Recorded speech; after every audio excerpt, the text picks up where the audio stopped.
Okay, cool. So welcome to the Dashing workshop. So before I start and tell you who I am and what I'm doing here, how many of you have heard of Dashing before? Oh, wow. How many of you have used Dashing before?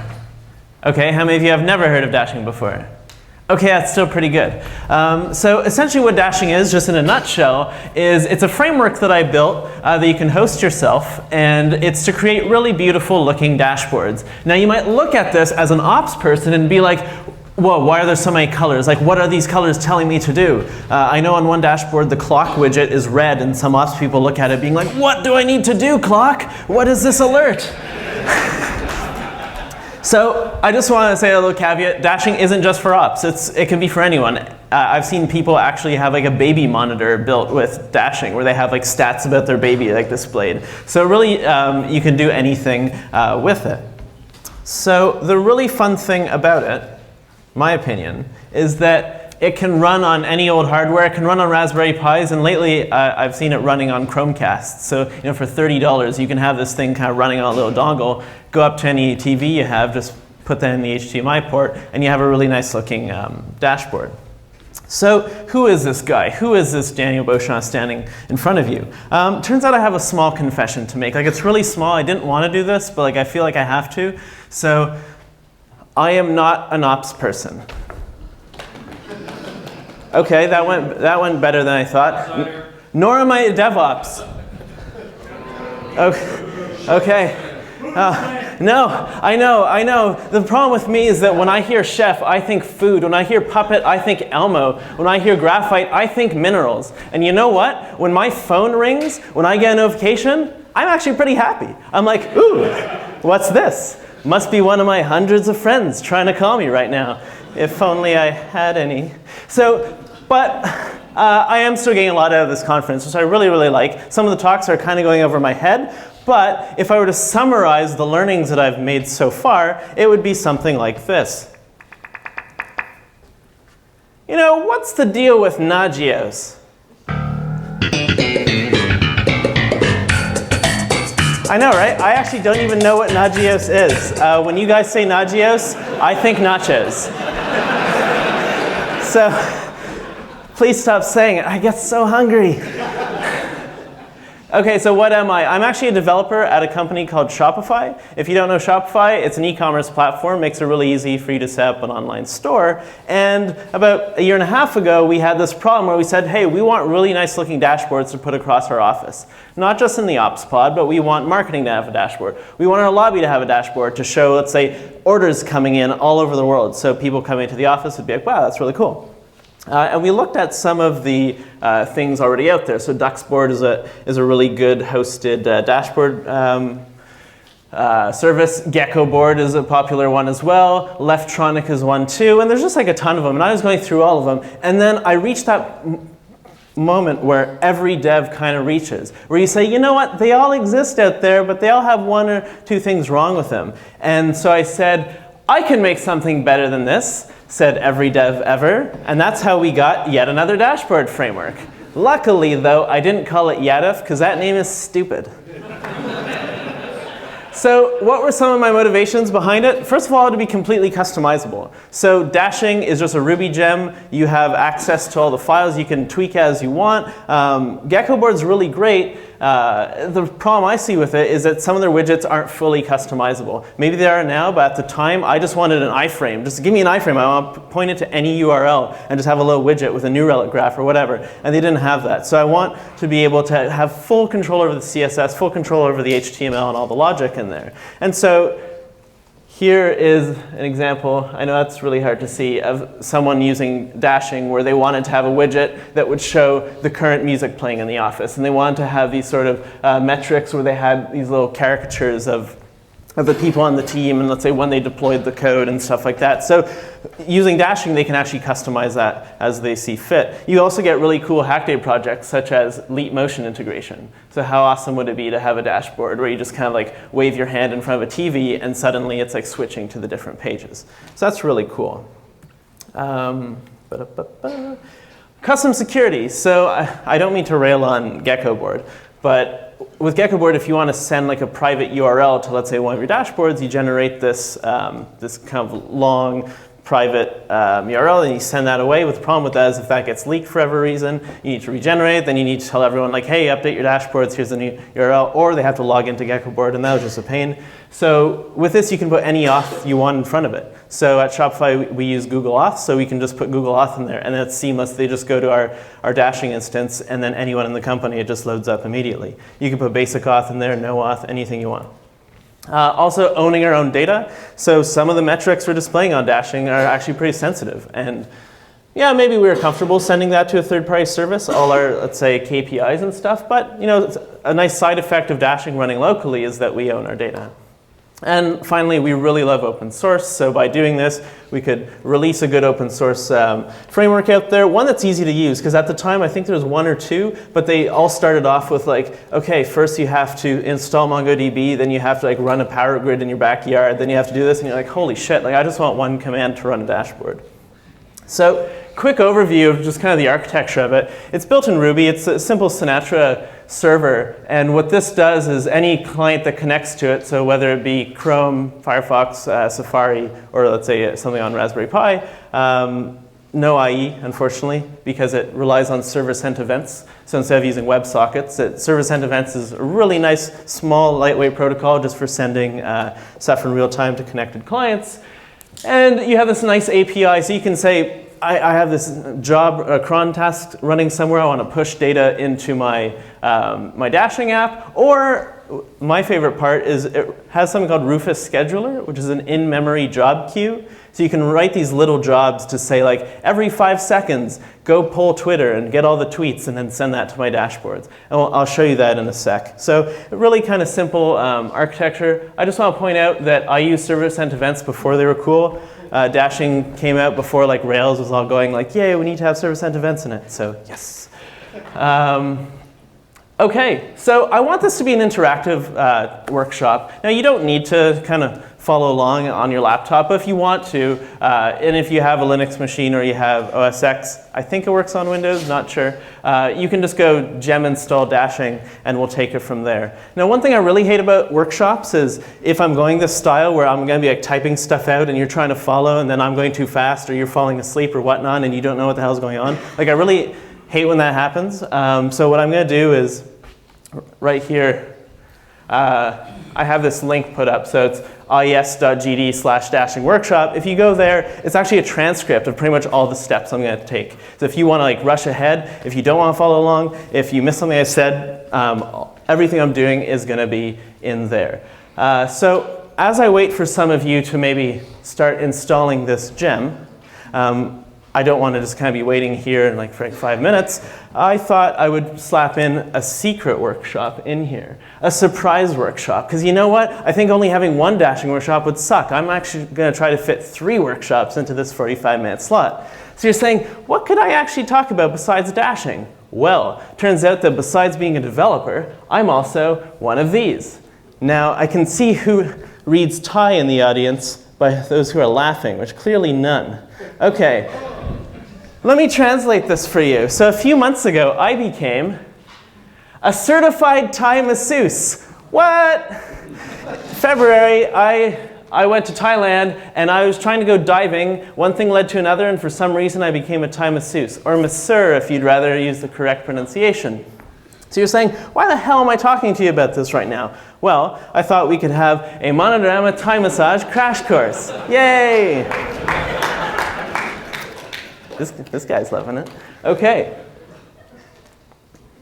So, crash course. Don't worry, this will be relevant. And I want you to have several take-homes after this workshop today. So the big thing with the Thai massage course is you never massage anywhere on a bone. You're always looking for muscle. Because if you massage a bone, like there's actually no like nerve endings there. It's just going to be like, yep, not feeling anything. So the thing is, around bones, you always find muscles. So you're always trying to look for those muscly areas. Now to demonstrate this, I'm going to use the hand. So this is a picture of a hand. I hope you all brought some today.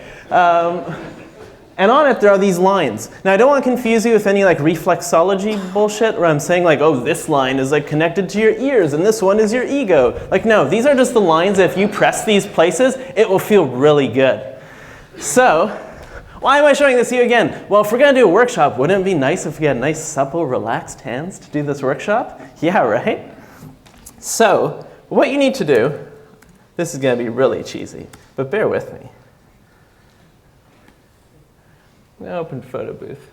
Awesome. So this is my hand right here. And what you're going to notice with this diagram that I showed here is that the lines aren't lining up with the fingers. It's actually between the fingers. Because that is actually where you're going to have these nice soft spots that you can really dig your thumb into. So if I show you this on my hand, hello.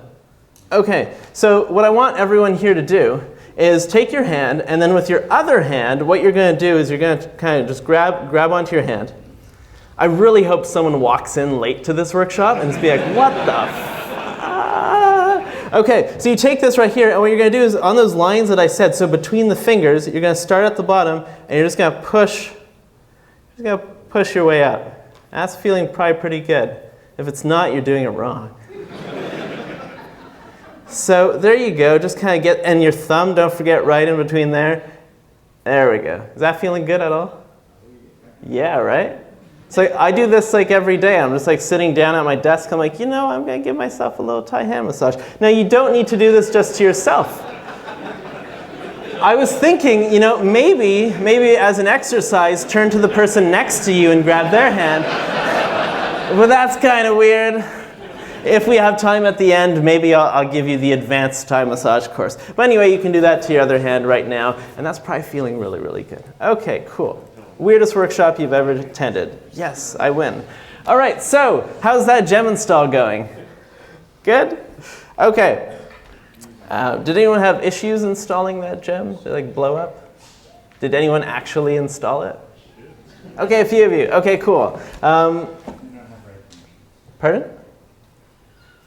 If stuff's breaking, like I said, I do have the transcript on there, so if you can't follow right now, you can come bug me later and I'll help you debug it. I'll try to make this like not too arduous with like typing. Okay, so I'll just close this. Okay, now's the part where I want to make this really visible for you. So people in the back, can you see this right now? Yes? Okay, cool.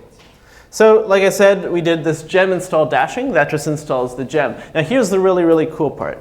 Once you have that installed, you now have this executable on your machine where you can just do dashing new, and then I could do something like Monitorama. That's just going to be the name of my dashing instance. So dashing new Monitorama, boom, that's going to create a whole bunch of stuff, which we'll go over.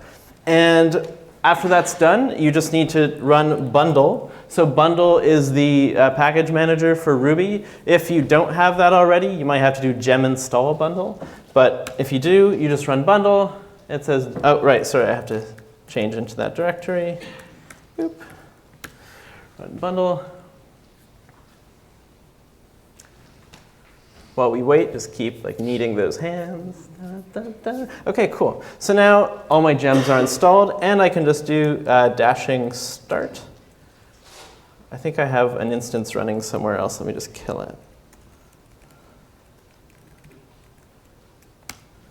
Dashing start. Boop, boop, boop, boop. Great. And now if I go to localhost 3030,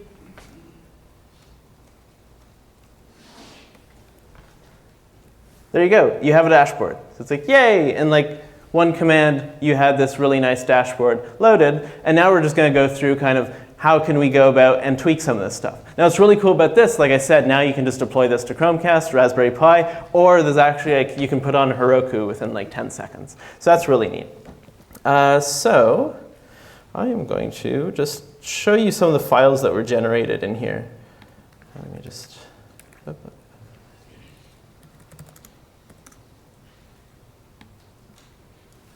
Okay.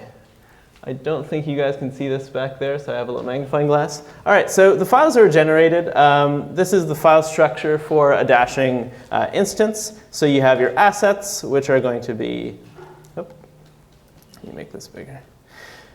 You have your assets, so you can store, let's say, fonts, images, JavaScript in there. So if you want to drop in D3 in there and have D3 graphs, you could just plop that into the JavaScript directory, and that all gets auto-included on startup. Any sort of style sheets you want can go in there too.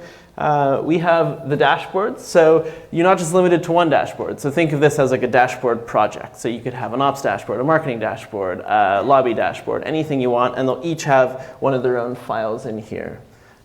You have these jobs, and I'll go into more detail on these files later, but the jobs file is going to be where you put in those little jobs to say, hey, every 5 seconds, go query this, or go do this.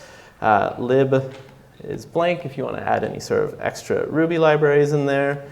Public, we'll just have favicon and 404. And then where the magic happens is you have these widgets. So the widgets, there's a few pre-built ones. So you have like a clock widget if you want to show a clock. You have graph widgets, you have iframe widgets, you have image widgets, and you can add your own widgets. The thing that all these widgets have in common is that they comprise of 3 files. So one of them is going to be your JavaScript, which if you don't like CoffeeScript, which is just a different flavor of JavaScript, too bad. We use CoffeeScript in here. You can get away with using JavaScript, but luckily you don't actually have to write too much code in there. So there's a CoffeeScript file, which controls the logic. There's an HTML file that is going to control the layout, and then there's obviously a CSS file, which is going to control the styling. Okay, so what we're actually going to be building today is something that looks like this. Oops, not like that, like this. Oops, not like that. Okay, I'm failing at that. Okay, right, because I started a new project. What we're going to be looking at today, we're going to be making a widget that essentially is green when things are like below a certain threshold, and then when they go, let's say, above a number like 300, which you can define that, it's going to turn red, or it's going to do something you want, like play music or whatever. So to do that, all I can do to generate a new dashboard is I just go dashing generate dashboard, and then I just have to pass in the name of the dashboard. So I'm just going to call that ops. So generate me a dashboard called ops, and that is going to go ahead and create one of these files right over here.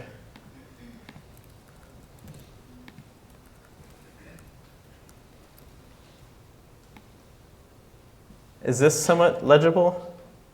Are there like lights that we could like turn off up here to maybe?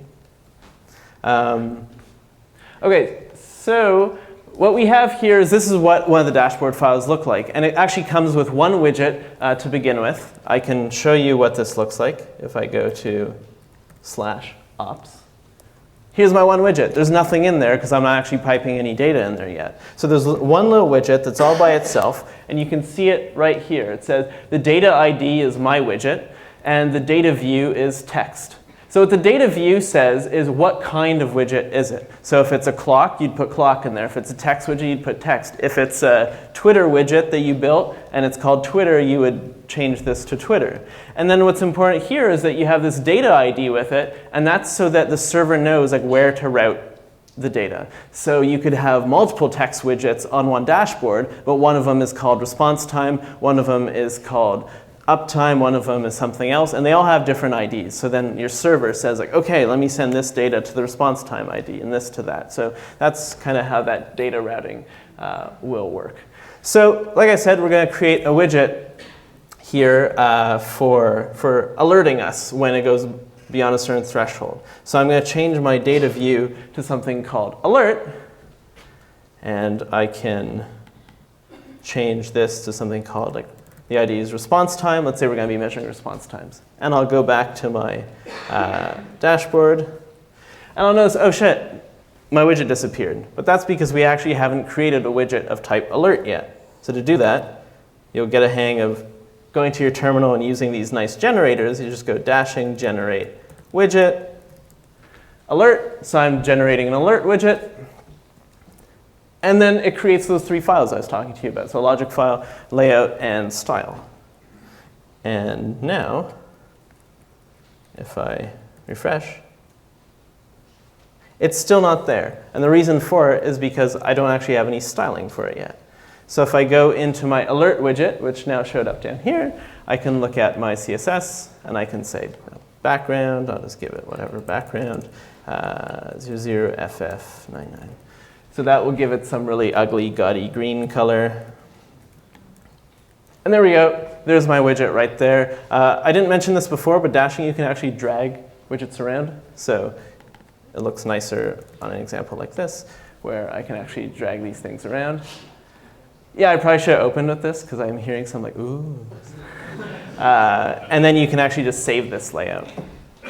So yeah, you don't have to like worry about like digging into config files and saying like this widget goes here, this one goes there. Like it's nice and drag and drop. So now that we have this alert widget, I'd like to actually send data to it. So there's many ways you can do it. So there's a simple API that I could just use curl to send stuff to, or I could use a job. We'll start with just curling data to it. So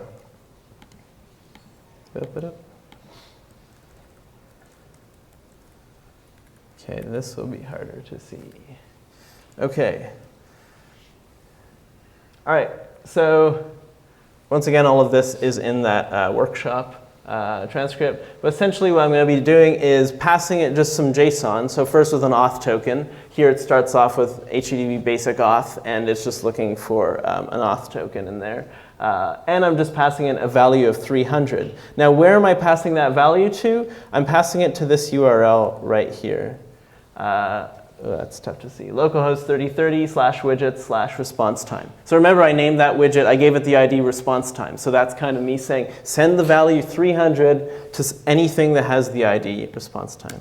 If I do that, I notice that a little 300 popped up here. That's not really legible, so I can just go into my CSS and go like font size 65, and then font weight bold or something like that. And now I have a nice big 300. I can go here and maybe change the value I'm sending in. So I'm going to move this to 320. And that's showing up there. I think for dramatic effect, I will copy this, open a new terminal. Where is my...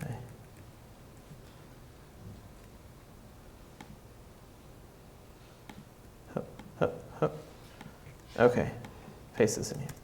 Cool, so now you could actually see it on the same page. So cool, that's all being put in there right now. So let's say I want to make it so when it goes beyond a certain threshold, then let's say the whole thing would turn red.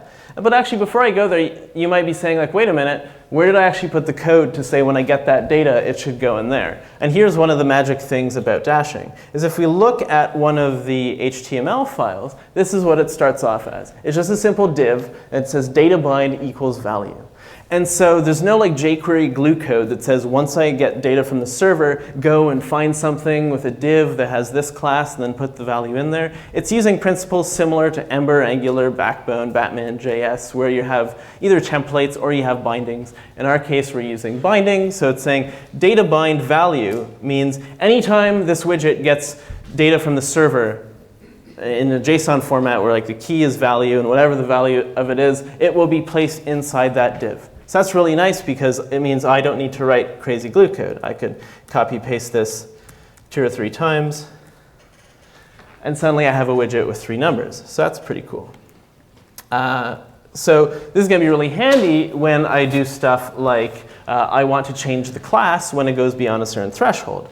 So to do that, what I'm going to do is I'm going to go to my ops dashboard here, and next to data view alert, I'm just going to go data add class danger equals is too high.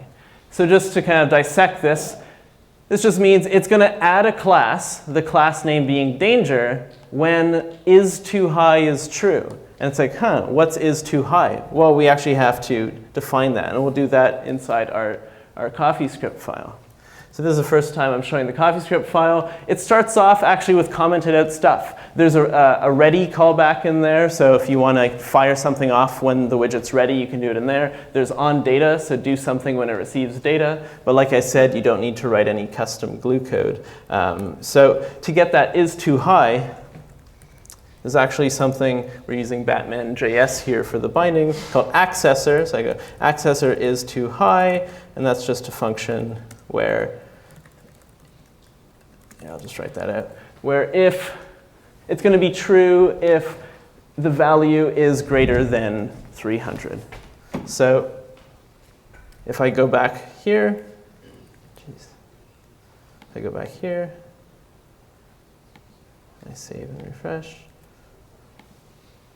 Oh, right. So it's actually adding the class in right there, but I didn't actually define that danger class. So I'll just say danger, background, red.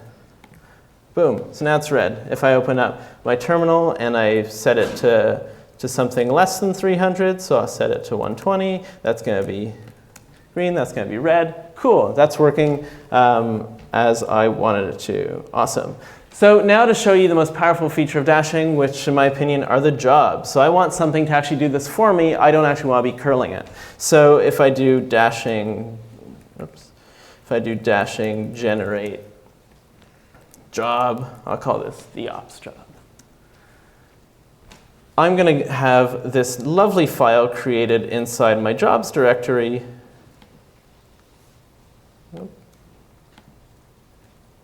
Which one is it? Jobs.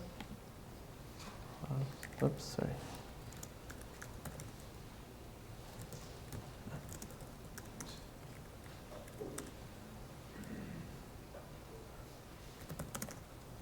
Okay.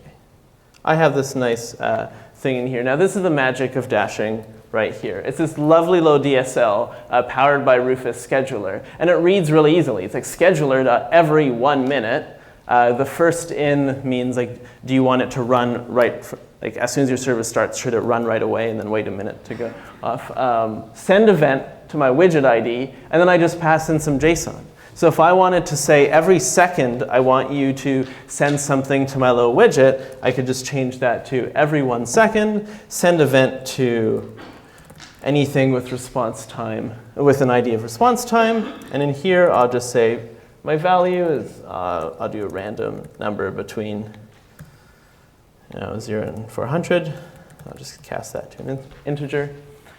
So it's going to say every second it's just going to send this JSON over. So you do need to restart your server anytime you change jobs.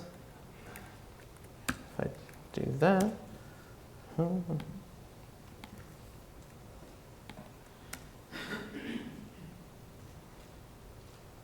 Cool.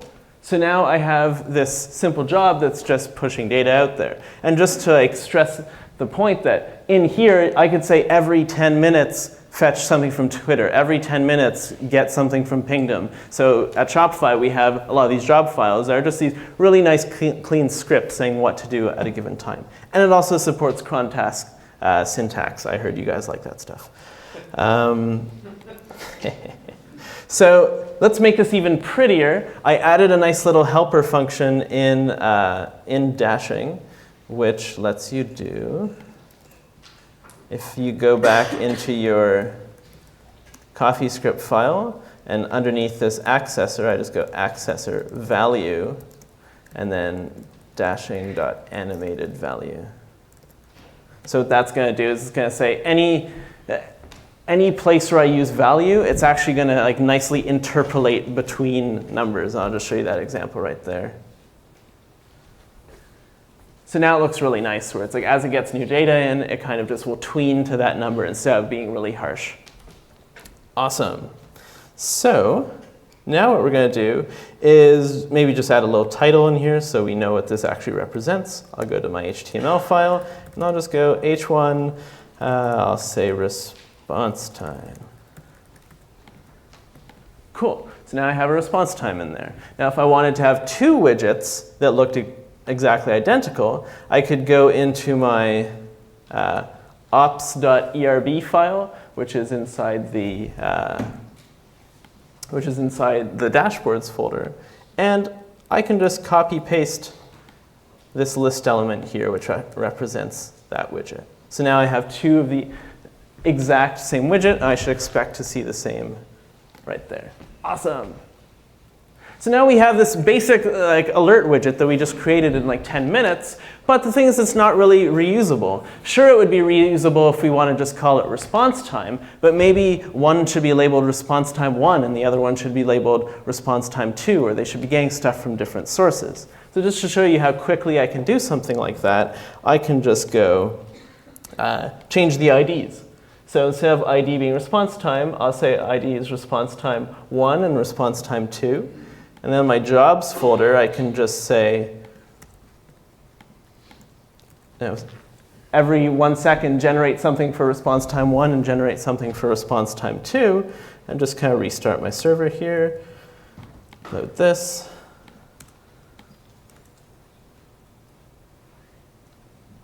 And now they're completely different. Cool. Now how about if I wanted to have a different title for each one? And then if I look at my widget layout, you might say, well, wait a minute, the title I have in here is hard-coded to response time. How could I change that? So this is where you can actually just use data attributes out here on my ops dashboard. I can say data title equals response time app1. And for the other one, I'll say data title is response time app2. And anything that'll kind of start with that data is actually going to send that into my widget. So I can just use this as any other of the bindings. I could say my h1 data bind is equal to title. And don't worry if this is like a lot of stuff with like data bindings and that. There's extensive documentation, which doesn't require much of it, on the Dashing wiki. Cool, so now I have response time app1 and response time app2. So within like 10 or so minutes, I just created these widgets that I could then share. I could use it and plug it in another dashboard. And I'll leave it as an exercise to the user to switch around what threshold it triggers at. So here I have it hard-coded at 300, but maybe I want to say, okay, one of them's 300, one of them's 400. And you can actually use that same sort of technique where inside your dashboard file, I could just say like data threshold equals 300. And then inside your CoffeeScript file, just rather than having greater than 300, just say is greater than get threshold. Okay. So now I just want to show you how easy this is to actually send to Heroku. So if I'll just stop this, I can just go git, make sure I'm in the right directory, git init, git add all of it, Heroku create if you have the Heroku gem installed, and then just go git push Heroku master.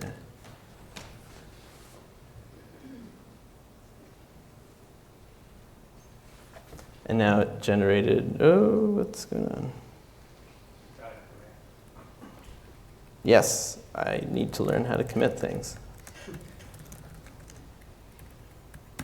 There we go. Hey, so far the demo gods have been pretty good to me.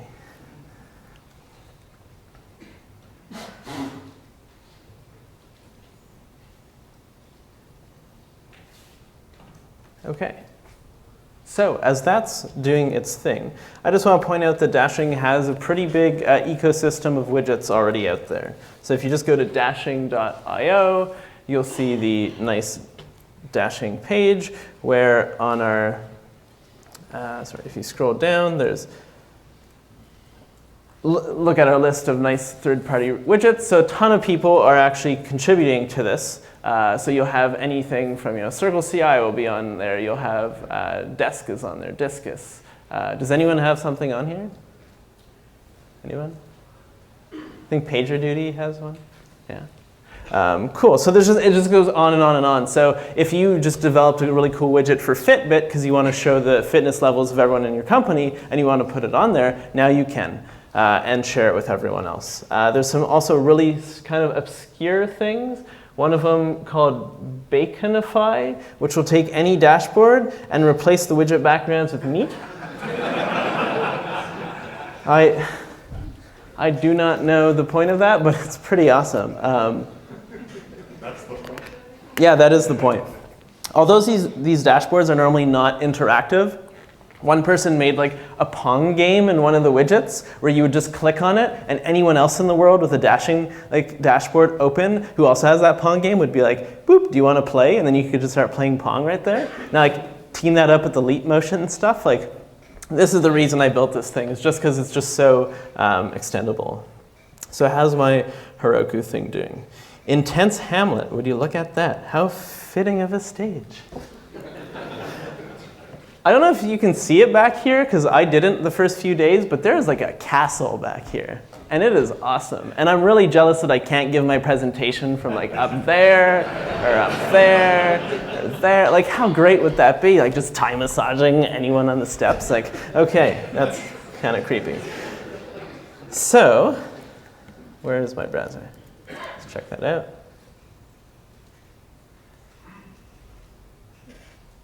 Come on, Heroku. Yay! It works! Yay! Awesome. So I have a dashboard now on there. Great. So before I go into questions, I actually have a few more things I want to talk about. So the first thing is I want to talk about that advanced Thai massage course.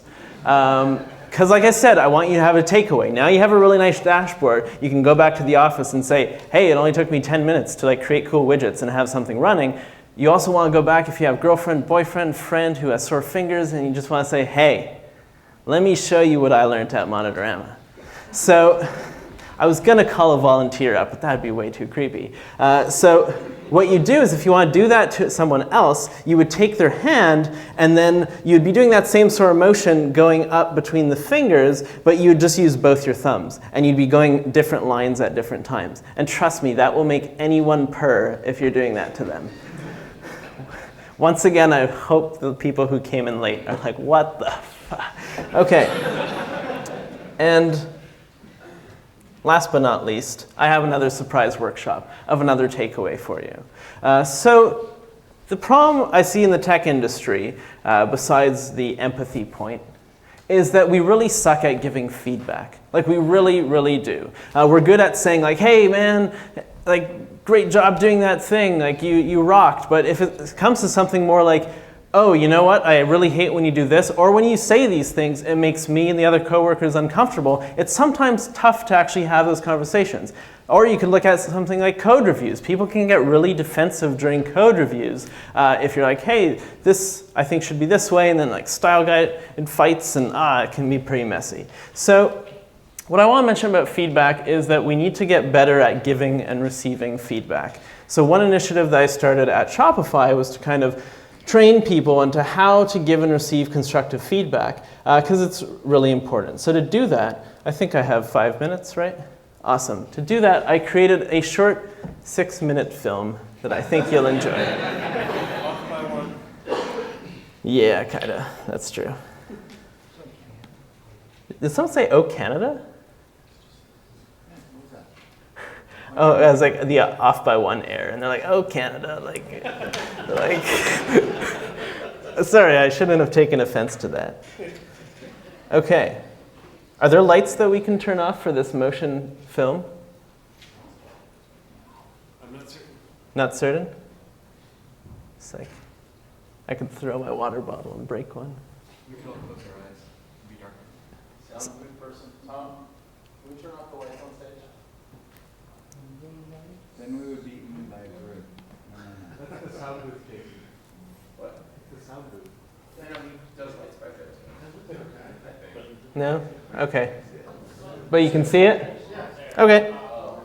Okay. What's that? Working on it. Okay. I'll just get started.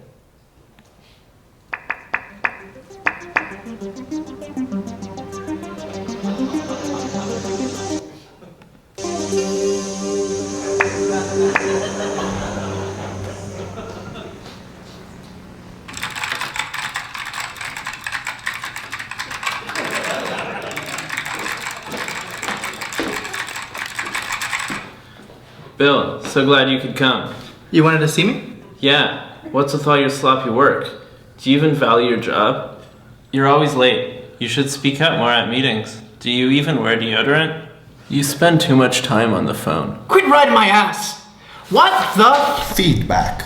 It's harder than you think. In this video, we'll be teaching you how to give and receive effective feedback. Let's observe some coworkers in a friendly corporate environment. Lesson 1.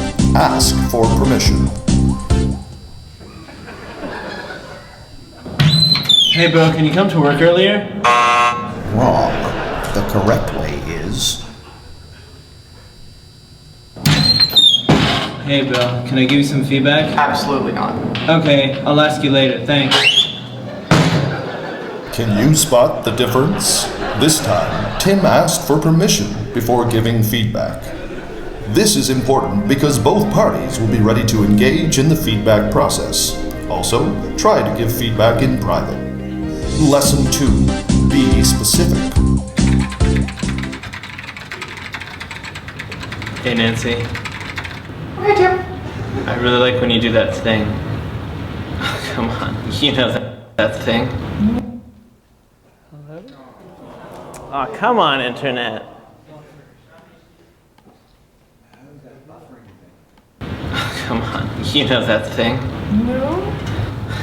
That thing you do that I love. When you make agendas for meetings. Oh, It's really helpful for the whole team. Great, good we're on the same page. yeah.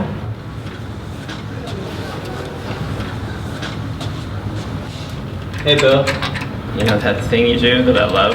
Tim, what the? Always be clear about the aspect of the person's performance or behavior that you want to talk about. Try giving examples to support your feedback. Lesson 3. Focus on actions. Bill, you blew it. You're a liar. A liar. This isn't feedback. Tim is passing judgment on Bill's character and personality. He should move his attention to what Bill did and how that makes him feel. Let's try this scene again. Bill, this is the third time this week you tell me your code's gonna be shipped, and it's still not shipped. When you do this, it makes me feel like I can't trust you leading projects. I understand. It's because my wife's cheating on me. Thanks for the feedback. Tim's on his way to giving effective feedback and Oh, come on. Internet. Tim's on his way to giving effective feedback, and so are you. Moving forward, Tim should explain the impact of Bill's behavior and discuss potential solutions with him. Feedback is a gift, not a punishment. Those who give it are investing their time to help you improve. Lesson 4. Listen before responding. Oh, hey, Tim. Hey. Is now a good time to give you some feedback? Sure. So, during meetings, I find that you're not actually listening to the things that I'm saying. And it makes me feel like my opinions aren't really valued. You know, and like, if that's a problem.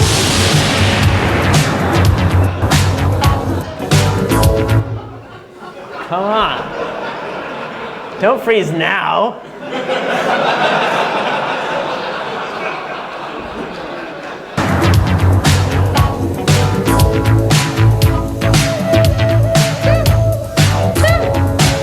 Tim, are you even listening to me?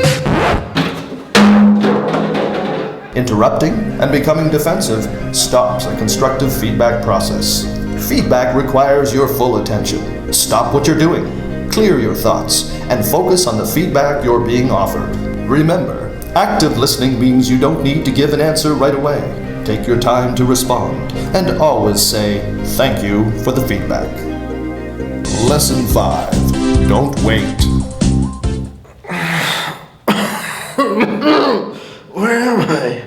Tim, you've been in a coma for 2 years. The good news is you're awake.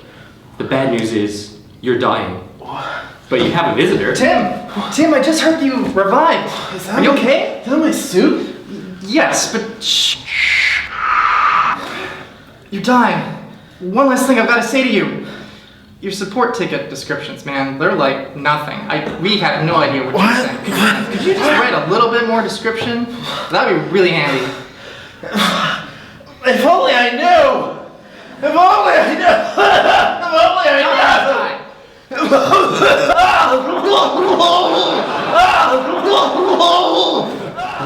Darkness, my old friend, I've come to talk with you again, because a vision softly creeping left its seeds while I was sleeping, and the vision.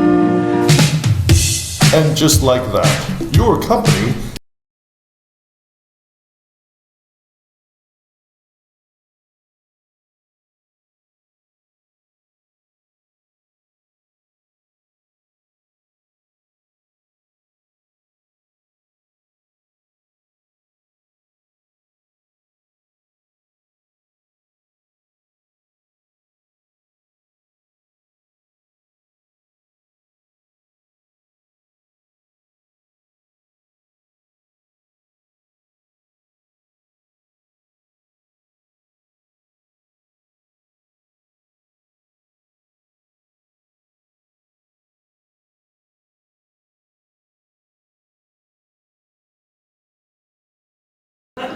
Yeah. So on that point right there, if you want to be engaged in really cool feedback processes, or you want to work on cool ops teams projects, or you want to work on dashing, Shopify is hiring.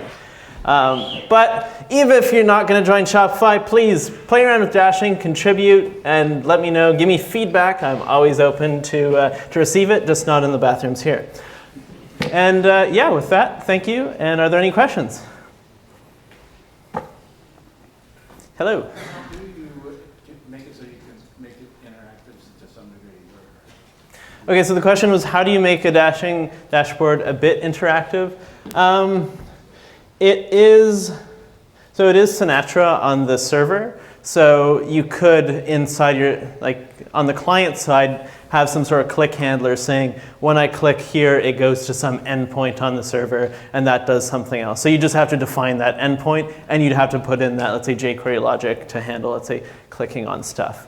Server-sent events are unidirectional, so just server to client. I didn't put WebSockets in there for the reason that WebSockets I find are too confusing.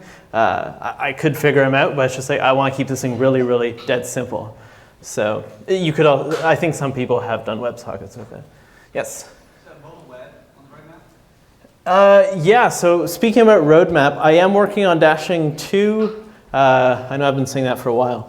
I am working on it. Yes, I want to make it more responsive. The first kind of iteration was really to say, we just have these 1080p screens all around the office, and we just want something to go up on there. Responsive layouts would be really nice. It uses Gridster to do that like drag dropping thing, and I find like there are some quirks in there, so like any developer, I'm probably just gonna roll my own. Yeah, I would like to have it more responsive in there. Also, it uses Batman.js for the binding system, which is great, but there are a few memory leaks and performance issues on embedded devices, so probably strip that out just for like a simpler binding library. Hey. Do you have other videos that you've made? Do I have other videos that I've made? No, this is actually the first in my corporate employee training series. But if you want me to make one for your company, I'm for hire. No. Hey.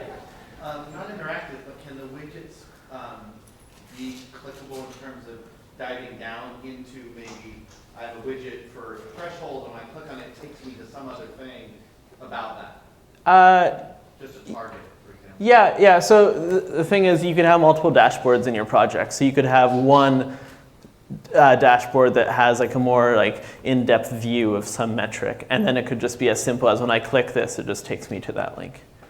Or you could have like a widget that has an iframe built into it that when you click it, it just like loads up some other site, or maybe it's like a high level kind of graph of uptime. If you click on it, it loads up the New Relic iframe in there, and then you can kind of drill down that way. So yeah, there are a few ways you can do that.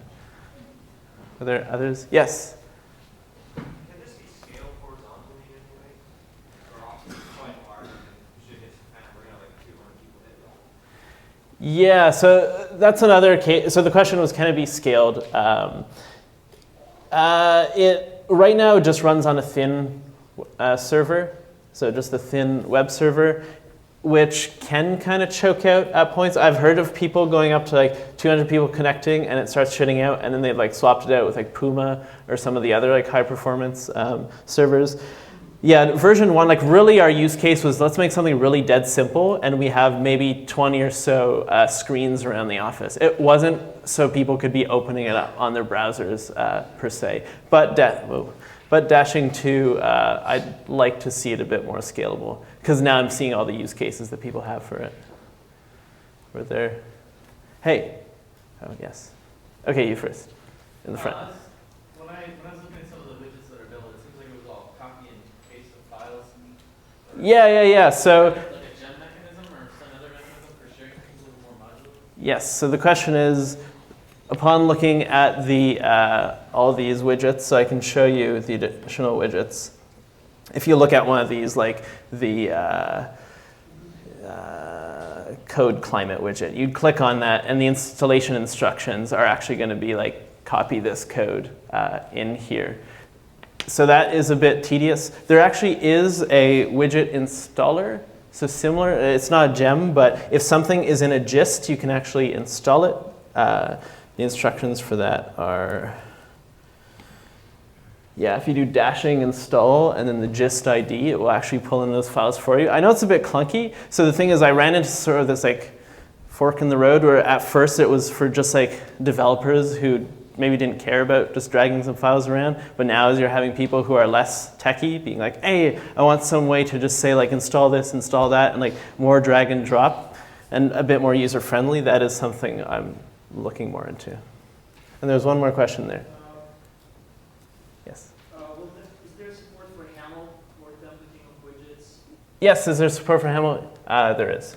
So if you don't want to do HTML and you want to just do YAML templates, you can. How much time do I have for questions? Like a few more? Hey. Do you have to use CoffeeScript? Short answer, yes. Long answer, no.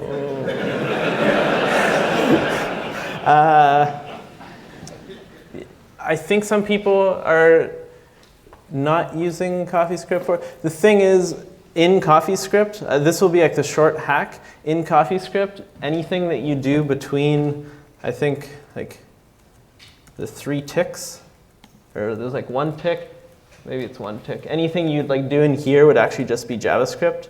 So for the most part, you'd only be like concerned on like, oh, when I get data, maybe I want to do something like flash the widget or something like that. And if you want to write that in JavaScript, you could just put those like tick marks, and anything in there will be JavaScript. Otherwise, you'd have to kind of like fandangle some of these like classing systems that CoffeeScript has. Okay. Am I missing one? Just yell if I am. Could you elaborate briefly on some limitations for importing data from other third-party sources, OpenTSP, for example? Sorry, could you repeat that? Can you elaborate a little bit on importing data from other sources, like the size of the data of the request from, for example, like OpenTSP? I'm not familiar with that. Open. Or like any kind of like non-graph, like any source. Okay, like, so you're talking about the performance of loading it in from other sources? That I am not sure about. I've seen it handle lots of data points before. Obviously, if you're like trying to load in like a ton, all of this is happening in like JavaScript, and sometimes that can like shit out, especially if you're running it on a Chromecast or Raspberry Pi. Yeah. Sorry if that's not a more complete answer. Was that it? Oh, yes. Is there a good way to get those thresholds from an external system? I've already got thresholds defined in my other monitoring.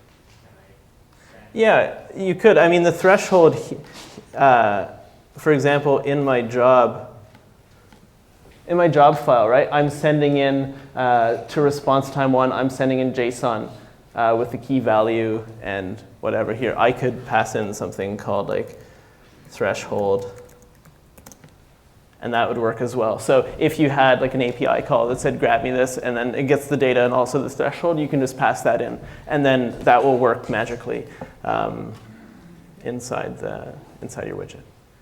Cool. I can't see anymore. If I don't see your hand, just come grab me after. Thank you.